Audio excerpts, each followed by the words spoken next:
た登場だよい。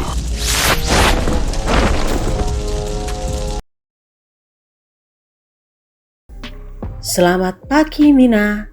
Bagaimana kabar kalian semua? Semoga selalu baik-baik saja dan selalu dilimpahkan rezekinya. One Piece chapter 1051, chapter berjudul Shogun Wano Kozuki Momonosuke.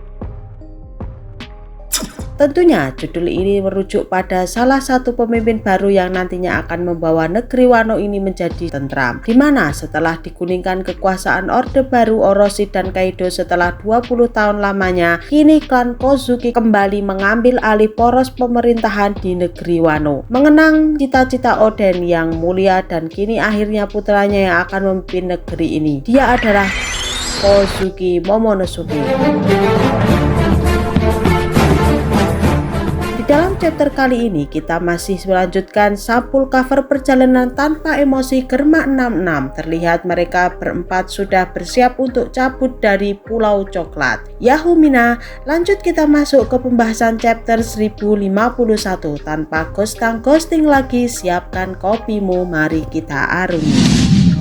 Awal chapter diperlihatkan situasi di ibu kota bunga pasca Kaido dan Orochi dikalahkan. Masih melanjutkan situasi dari chapter kemarin di mana Momonosuke menampakkan dirinya dengan wujud naga merah muda raksasa di atas ibu kota bunga. Para penduduk Wano mengira ini adalah Kaido, namun Momonosuke bicara bahwa dia bukanlah Kaido. Aku adalah Kozuki Momonosuke, orang yang akan memimpin negeri Wano. Kemudian naga Momonosuke berubah ke wujud manusianya dan membuat semua penduduk keheranan dengan naga raksasa yang tiba-tiba menghilang. Salah satu dari penduduk berkata, naga merah muda barusan sepertinya bukan Kaido. Yang lainnya menjawab, jadi naga raksasa itu ada 2 ekor. Kok bisa begitu? Dan itu apa yang terjadi di depan kastil. Kenapa Nona Komurasaki masih hidup? Bos Kiyoshiro, apa yang sebenarnya terjadi? Kinemon pun nyeletup, hahaha, ternyata kalian berdua sangat terkenal ya. Aku jadi ragu, apakah para penduduk masih mengenali kami semua? Sontak dari tadi para Akazaya yang lain masih dalam bentuk bayangan karena tertutupi oleh asap. Tiba-tiba Kinemon muncul dengan gaya sok cool.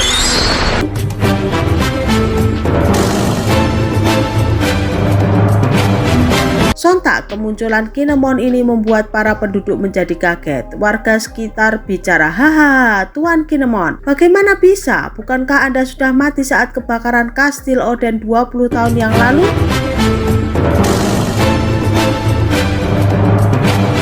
Lalu perlahan kepulan asap kap mulai memudar dan memperlihatkan siapa saja yang ada di dalam asap tersebut, dan akhirnya para Akazaya terlihat jelas dilihat oleh para penduduk Wano Kuni. Para penduduk pun dibuat kaget dan tercengang atas apa yang mereka lihat di sana, karena yang mereka ketahui para Akazaya sudah tiada sejak 20 tahun yang lalu. Namun tiba-tiba mereka terlihat masih hidup dan berdiri di depan mereka semua saat ini. Penduduk pun berkata, hahaha, apakah ini mimpi? Tapi aku tidak peduli, hal besar telah terjadi. Ayo siapkan berita untuk mengabarkan berita bahagia ini. Tidak salah lagi, mereka adalah para 9 samurai Akazaya. Kukira mereka semua telah mati 20 tahun lalu. Ternyata kata-kata Nyonya Toki betul-betul menjadi nyata. Ini sungguh luar biasa, semua ini nyata.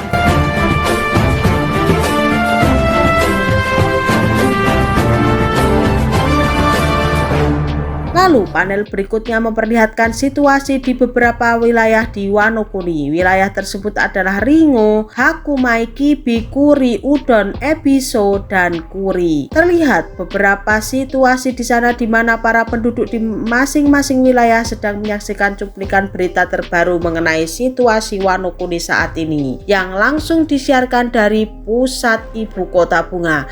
Mereka menyaksikan dengan jelas apa yang sedang terjadi di ibu kota bunga. Banyak penduduk yang kaget melihat berita siaran langsung ini. Kemudian panel berpindah ke dalam kastil Onigashima. Di sini memperlihatkan kondisi di dalam kastil dan terlihat Yamato dan para kru topi jerami sedang berbincang-bincang. Dari pihak kru topi jerami sendiri ada beberapa yang belum mengetahui bahwasanya Yamato telah menjadi aliansi dari mereka, dan Brook sendiri belum mengetahui kalau Yamato adalah bagian dari aliansi. Brook pun berkata, hahaha, itu anak Kaido ya. Jadi peperangan ini belum selesai. Sontak Yamato pun berkata, bukan, aku bukan musuh kalian. Aku sendiri selalu mengikuti berita tentang kalian lewat sebuah surat kabar. Aku kira kalian para kru topi jerami bukan manusia. Tapi ternyata, dan omongan Yamato terpotong oleh teriakan Sanji. Sanji berkata, yang di kepalamu itu tanduk Kaido kan?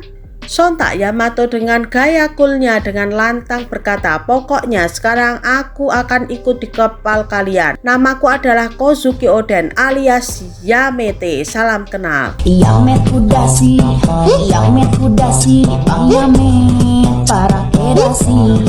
Setelah mendengar pidato Yamato, terlihat beraneka macam respon dari kru topi jerami. Nami dan Usopp terlihat kaget mendengar hal itu. Franky bingung dan berkata, kau mau bergabung dengan kami? Brook yang tidak tahu Yamato adalah aliansi pun, ya hohoho, aku sih setuju. Dan si mesum Sanji seperti biasa langsung mengatakan kesepakatannya bila Yamato ingin bergabung. Sementara Robin menanggapinya dengan senang hati. Luffy, kau orang yang sangat unyu. Dan Jinbe merespon, kau bisa mengatakan keinginanmu di sini, namun bila semua itu tidak keluar dari mulut kapten kami, maka itu tidak akan benar-benar terjadi. Yamato menjawab, itu benar juga. Aku ingin tahu apakah Luffy sekarang baik-baik saja. Pertarungannya, penampilannya, itu semua membuat jantungku berdebar-debar. Di sisi lain terlihat Chopper, Miyogi sedang merawat Luffy dan Zoro karena mereka berdua terlihat terluka cukup parah. Lalu Yamato melihat ke belakang. Ia melihat beberapa dari anggota bajak laut binatang buas ingin melarikan diri dari mereka. Yamato berkata, hei, siapa yang menyuruh kalian untuk kabur dari sini?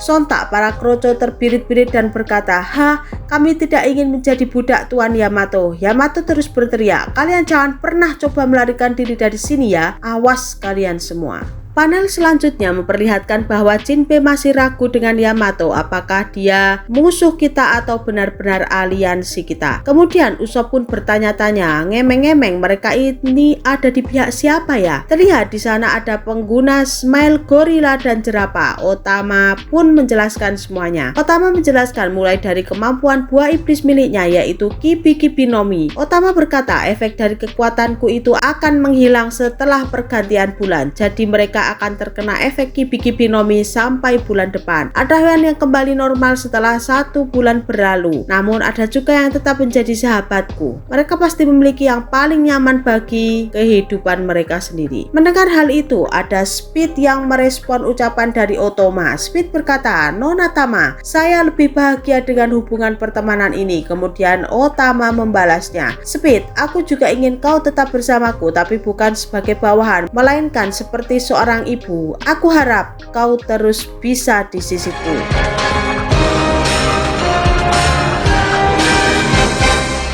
Terus kita masuk ke dalam poin terpenting dalam chapter kali ini. Para kru topi jerami dan beberapa aliansi lainnya melihat cuplikan layar yang berada di sana. Beberapa samurai berkata, lihat, itu Komurasaki. Itu juga ada Kinemon dan lainnya berlutut. Mereka berlutut kepada siapa? Terus panel memperlihatkan semua Akazaya berlutut kepada sebuah bayangan yang terselimuti kabut yang berada tepat di tengah-tengah mereka. Dan tentunya kita semua tahu siapa orang di balik kabut tersebut. Dia adalah Kozuki Momonosuke, dan dia adalah penerus klan Kozuki yang akan segera menjadi seorang shogun berikutnya.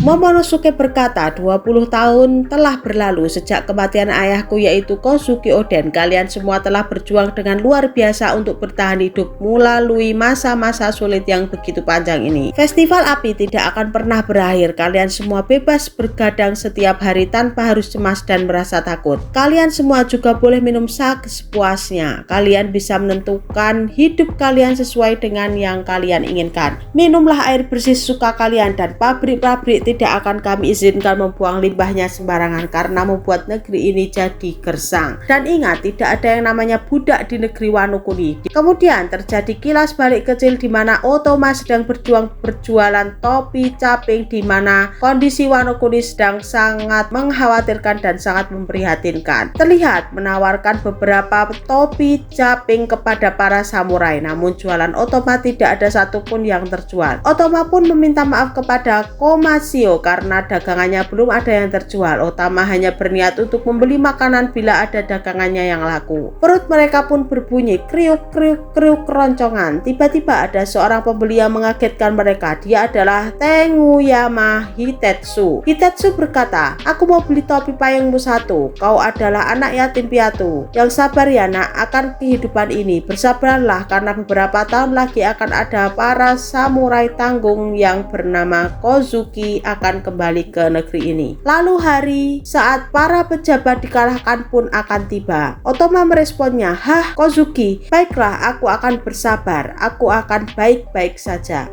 Mengingat akan masa lalunya itu, sontak membuat Otama menangis terseduh-seduh di pelukan Nami. Kemudian Otama juga mengingat perkataan Luffy. Luffy berkata, "Tama, aku pasti akan mengembalikan semuanya menjadi normal. Saat nanti kami mulai pergi meninggal negeri ini, aku pastikan negeri ini sudah menjadi tempat di mana kamu bisa makan kenyang setiap hari." Kita kembali lagi ke ibu kota bunga. Kita bisa melihat sosok shogun baru yang akan memimpin negeri ini di hadapan kita semua. Terlihat Momonosuke berpidato dengan lantang. Pemerintah tirani Orochi dan hari-hari yang mencekam akan ketakutan terhadap Kaido. Kini semuanya telah usai. Bersama teman-teman yang tangguh yang kami temui di lautan bersama aliansi ninja, bajak laut, Ming, dan para samurai, kami telah berhasil menyerang Onigashima. Baik Orochi, Kaido, dan kelompok bajak laut hewan buas. Semua kejahatan mereka telah banyak menyengsarakan rakyat Wano Kuni. Dan hari ini kita telah tumpas mereka semua tanpa sisa. Terlihat banyak warga yang menangis mendengar pidato Momonosuke. Mereka terlihat bahagia mendengar berita baik tersebut. Mereka berkata, "Apakah kalian telah membumi hanguskan para monster-monster terkutuk itu? Apakah Orochi sudah benar-benar mati?" Momonosuke menjawabnya, "Iya betul, kita tidak bisa melupakan orang-orang yang telah berjasa atas kemenangan dalam peperangan ini." Lalu Momonosuke bingung dengan apa yang harus ia katakan lagi. "Kinemon, apa yang harus aku katakan lagi ini? Aku bingung." Kinemon menjawab, "Bicaralah dengan lantang, berikan mereka semua orasi, kebangkitan dan kemerdekaan. Itu akan membuat mereka menjadi semangat." Momonosuke mengingat perkataan Luffy, "Apa bagimu kau ini hanyalah boneka? Apa di dunia ini masih ada hal yang kau takuti?" Karena teringat perkataan Luffy ini, semangat 45 Momonosuke kembali berkobar dan dengan tarikan lantang Momonosuke berkata, "Nama yang diberikan ayahku kepadaku adalah sosok yang paling perkasa. Di bawah kepemimpinanku, negeri yang gersang ini akan berubah menjadi sebuah surga.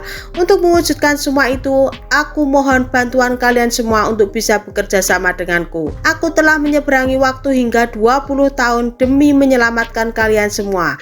Dan mulai saat ini aku, Kozuki Momonosuke, akan memegang puncak kepemimpinan di negeri Wano."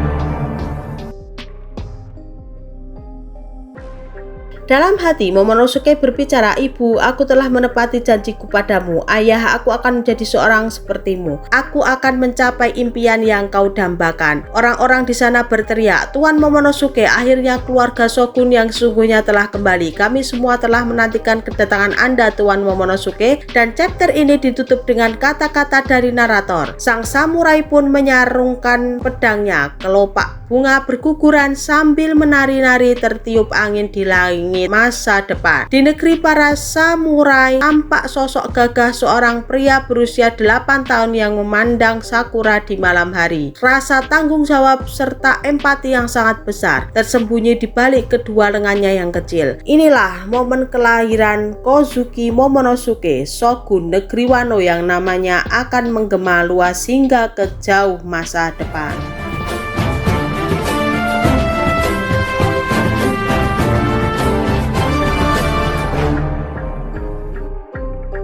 Oke, sampai di sini dulu ya Mina storytellingnya. Apabila ada sedikit noise atau kata-kata yang kurang berkenan, mohon dimaklumi dan dimaafkan. Terus dukung channel Mina Ona ini supaya bisa berkembang dan menyuguhkan kopi-kopi hangat untuk kalian semua. Terus subscribe dan nyalakan loncengnya. Salam Mina.